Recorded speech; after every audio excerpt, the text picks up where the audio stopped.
मुल्क में नाज़रीन सुबह से कुछ मजीद खबरें शामिल करेंगे और आपको खबर देंगे खैरपुर से। खैरपुर की तहसील सोबोडेरो के गांव रसूलाबाद में डाकुओं ने एक ही खानदान की 4 खवातीन को ज्यादती का निशाना बना डाला। इस वाक़े के खिलाफ सिंध की सियासी और समाजी तंजीमें सरापा एहतजाज बन गई हैं।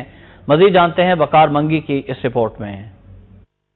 खैरपुर के तहसील सोबोडेरो के गांव रसूलाबाद में एक दर्दनाक और आंख शर्म से झुक जाने का वाकया सामने आया। 8 डाकुओं ने एक ताजिर परेल मेमुन नामी शख्स के घर में रात के अंधेरे में घुसकर उनकी बीवी और 3 बेटियों को एक कमरे में जबरदस्ती हवस का निशाना बनाकर घर से लूटमार करके आसानी से चले गए। इस दर्दनाक वाकये के खिलाफ पूरी सिंध की सियासी समाजी तंजीमें सरापा एहतजाज बन चुकी हैं, पर खैरपुर के वजीर आला समेत सारे सियासी हुक्मरान खामोश तमाशाई बने हुए हैं। इंसाफ न मिलने पर हवस का निशाना बनने वाली औरतों ने 2 बार खुदकुशी करने की भी कोशिशें की हैं। पुलिस और सियासी हुक्मरान इतने बड़े जुल्म के खिलाफ बहरे और अंधे बन गए हैं। कोई लड़कियों से दुख भी पूछने नहीं आया। इस बदतरीन जुल्म के खिलाफ शहरियों ने धरना लगाते हुए कहा कि चोर थे, उन्होंने घर में घुस के न सिर्फ डाका डाला पर 4 औरतों की इज्जत भी लूटी। औरत की जो है जिंदगी तबाह बर्बाद हो गई, वो आज जिंदा दरगोर हो गई हैं।